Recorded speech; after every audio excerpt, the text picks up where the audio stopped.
ہم ان کو یہ یاد دلانا چاہتے ہیں کہ اگر آپ جنرل ڈائر کے راستے پر چلنا چاہتے ہیں تو سن لیجئے، آپ کی گولیاں کم پڑ جائیں گی، ہمارے سینے کم نہیں پڑیں گے۔ آپ کس کو دھمکی دے رہے ہیں اور آپ کس قوم کو مخاطب کر رہے ہیں کہ آپ یہ سمجھتے ہیں کہ مسلمانوں کو خون کی ننھی منی ندیوں سے ڈرا کر آپ اپنے ایجنڈے پر چل سکیں گے؟ سن لیجئے، ہم وہ ہیں کہ خون کے بحر قلزم سے گزر کر بھی داستان عزم و عزیمت لکھ کر آپ کو دکھا دیں گے۔ میرے بھائیوں، آج یہ بات کی جا رہی ہے کہ ہم جلیان والا باغ بنا دیں گے۔ اس وقت کیا ہوا تھا میں یاد دلانا چاہتا ہوں۔ جب گولیاں چلائی گئیں تو وہاں پر ہندو بھائیوں کی، سکھوں کی، مسلمانوں کی لاشیں ایک دوسرے کے ساتھ ملی ہوئی پڑی ہوئی تھی۔ آج بھی ہم اسی راستے پر ہیں، اور آپ اگر انگریز کے راستے پر جانا چاہتے ہیں تو سن لیجئے، اتیاچار کرنے والے کبھی اس دنیا میں عافیت کے ساتھ زندگی نہیں گزار سکتے۔ اگر آپ انگریزوں کا راستہ چننا چاہتے ہیں تو سمجھ لیجئے کہ آپ کا انجام بھی وہی ہوگا جو انگریزوں کا انجام ہوا تھا۔ یہ مت سمجھیے کہ صرف چند ہزار مسلمان جمع ہوں گے اور بات مکمل ہو جائے گی۔ آل انڈیا مسلم پرسنل لا بورڈ آواز دے گا تو پورے ملک کے مسلمان، بلکہ انصاف پسند شہری مسلم پرسنل لا بورڈ کی آواز کے ساتھ آواز ملائیں گے۔ اس لیے آپ سب بھی اس بات کا ہاتھ اٹھا کر عزم کیجئے کہ مسلم پرسنل لا بورڈ جس تحریک کا بھی اعلان کرے گا، آپ سب اس کا بھرپور طریقے سے ساتھ دیں گے۔ آپ اس روزے کی حالت میں اس بات کا عزم کیجئے کہ ہم انشاءاللہ اپنے حقوق کی جد و جہد آخری سانس تک لڑتے رہیں گے، اپنے حقوق کی لڑائی آخری سانس تک لڑتے رہیں گے۔ اس حقیقت کو ہمیشہ یاد رکھیے کہ اپنے حقوق کی آواز جتنی دیر سے اٹھائی جاتی ہے اتنی ہی زیادہ قربانیاں دینی پڑتی ہیں۔ اس لیے اگر آج ہم آئے ہیں تو اپنے اندر ایک قربانی کا جذبہ بھی پیدا کریں اور یہ پیغام پورے ملک تک پہنچائیں کہ ہمیں اس ملک کو بھی بچانا ہے، اس ملک میں محبت کے پیغام کو بھی عام کرنا ہے، اور سب کو ساتھ لے کر ہمیں اس سمت میں جانا ہے جس میں ملک کا بھی بھلا ہو اور ہماری ملت کا بھی بھلا ہو۔ آپ کی یہ قیادت جو یہاں موجود ہے، اگر آپ اسے بوڑھی اور بزدل قیادت سمجھتے ہیں تو سن لیجئے، آج یہ یہاں بیٹھے ہوئے ہیں، لیکن کل اگر اللہ نے ایسا موقع دیا کہ ہمیں اس لڑائی کو آگے بڑھانا پڑا تو آپ دیکھیں گے کہ یہ قیادت قلم اور کاغذ چھوڑ کر ہتھکڑیوں کا بھی استقبال کرے گی اور اپنے سینے کھول دے گی، اور آپ کی لڑائی آخری سیڑھی تک لڑی جائے گی۔ اسی لیے میں یہ کہا کرتا ہوں اپنی قیادت کے بارے میں کہ یہ الگ بات ہے کہ چپ چاپ کھڑے رہتے ہیں، پھر بھی جو لوگ بڑے ہیں بڑے رہتے ہیں۔ ایسے درویشوں سے ملتا ہے ہمارا شجرہ جن کی ٹھوکر میں کئی تاج پڑے رہتے ہیں۔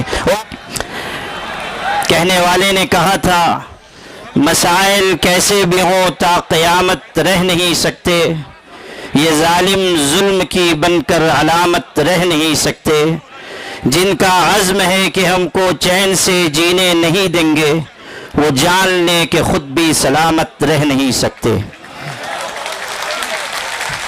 حضرات گرامی، ابھی ہمارے بہت سے فاضل مقررین نے یہاں گفتگو کی، اور یہ ہمارے لیے خوشی کی بات ہے کہ مختلف مذاہب کے نمائندگان نے بھی یہاں بات چیت کی۔ جب ہمارے سکھ بھائی یہاں بڑے عزم و ہمت کے ساتھ گفتگو کر رہے تھے اور اس بات کا اعلان کر رہے تھے کہ یہ لڑائی سب کو مل جل کر لڑنی ہے، اس وقت مجھے یہ خیال آ رہا تھا کہ نور کی ایک کرن ظلمات پہ بھاری ہوگی، رات تمہاری ہے تو کیا صبح ہماری ہوگی۔ میرے بھائیوں، اس دہلی نے بہت سے انقلابات دیکھے ہیں، ایک وہ بھی انقلاب دیکھا اس دہلی نے کہ جب اپنے حق کی لڑائی کے لیے ہمارے کسان بھائی آئے اور انہوں نے حکومت کو اپنے آگے جھکنے پر مجبور کیا۔ میں یہ بتانا چاہتا ہوں کہ ہمارے کسان بھائی روزی روٹی اور جان کے مسئلے کو لے کر آئے تھے، ہمارے ایمان کا مسئلہ ہے، اس لیے ہم کسی بھی قیمت پر اس میں حکومت کی مداخلت برداشت نہیں کریں گے۔ میرے بھائیوں، اس ملک کا جو رخ اور رویہ ہوتا چلا جا رہا ہے اور ملک میں برسر اقتدار طبقہ جس راستے پر جا رہا ہے اس سے ملک کے باشندوں کی تشویش بڑھتی جا رہی ہے. ہمیشہ یاد رکھیے محبت ملکوں اور خاندانوں کو جوڑنے والی چیز ہے اور نفرت ملکوں اور خاندانوں کو توڑنے والی چیز ہے. نفرت کے راستے پر جو لوگ چل رہے ہیں اور ملک کو چلانا چاہتے ہیں وہ جان لیں کہ اس میں ملک کی سالمیت اور بقا نہیں ہے. اگر ملک باقی رہے گا تو محبت کے ساتھ اور ایک دوسرے کی مدد اور تعاون کے ساتھ باقی رہے گا. یہی پیغام آل انڈیا مسلم پرسنل لا بورڈ کا ہے کہ ہم سب اس ملک میں متحد ہو کر محبتوں کے ساتھ جیتے رہیں. ہمیں اس بات کی ہمارے لیے یہ بات نہایت افسوسناک ہے کہ جوائنٹ پارلیمانی کمیٹی نے وہ رویہ اپنایا جو دوہرا رویہ کہا جا سکتا ہے اور جے پی سی کے چیئرمین نے جس طرح کا بیان چند دن پہلے دیا ہے اس نے یہ واضح کر دیا کہ وہ امینڈمنٹ بل میں ترمیمات کے لیے سنجیدہ نہیں ہے بلکہ وہ کسی مخصوص ایجنڈے کے اوپر کام کر رہے ہیں. ہماری طرف سے یہ بات جب کہی گئی کہ ہم اس سلسلے میں آگے بڑھیں گے اور احتجاج ہو سکتا ہے اور یہ بھی ممکن ہے کہ شاہین باغ کی طرز پر کوئی احتجاج کیا جائے تو کہنے والے ایک شخص نے کہا کہ جلیان والا باغ کو نہیں بھولنا چاہیے. ہم ان کو یہ یاد دلانا چاہتے ہیں کہ اگر آپ جنرل ڈائر کے راستے پر چلنا چاہتے ہیں تو سن لیجئے آپ کی گولیاں کم پڑ جائیں گی ہمارے سینے کم نہیں پڑیں گے. آپ کس کو دھمکی دے رہے ہیں اور آپ کس قوم کو مخاطب کر رہے ہیں کہ آپ یہ سمجھتے ہیں کہ مسلمانوں کو خون کی ننھی منی ندیوں سے ڈرا کر آپ اپنے ایجنڈے پر چل سکیں گے؟ سن لیجئے ہم وہ ہیں کہ خون کے بحر قلزم سے گزر کر بھی داستان عزم و عزیمت لکھ کر آپ کو دکھا دیں گے. میرے بھائیوں آج یہ بات کی جا رہی ہے کہ ہم جلیان والا باغ بنا دیں گے. اس وقت کیا ہوا تھا میں یاد دلانا چاہتا ہوں. جب گولیاں چلائی گئیں تو وہاں پر ہندو بھائیوں کی سکھوں کی مسلمانوں کی لاشیں ایک دوسرے کے ساتھ ملی ہوئی پڑی ہوئی تھی.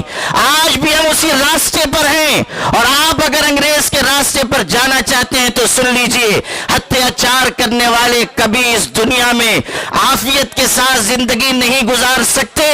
اگر آپ انگریزوں کا راستہ چننا چاہتے ہیں تو سمجھ لیجئے کہ آپ کا انجام بھی وہی ہوگا جو انگریزوں کا انجام ہوا تھا.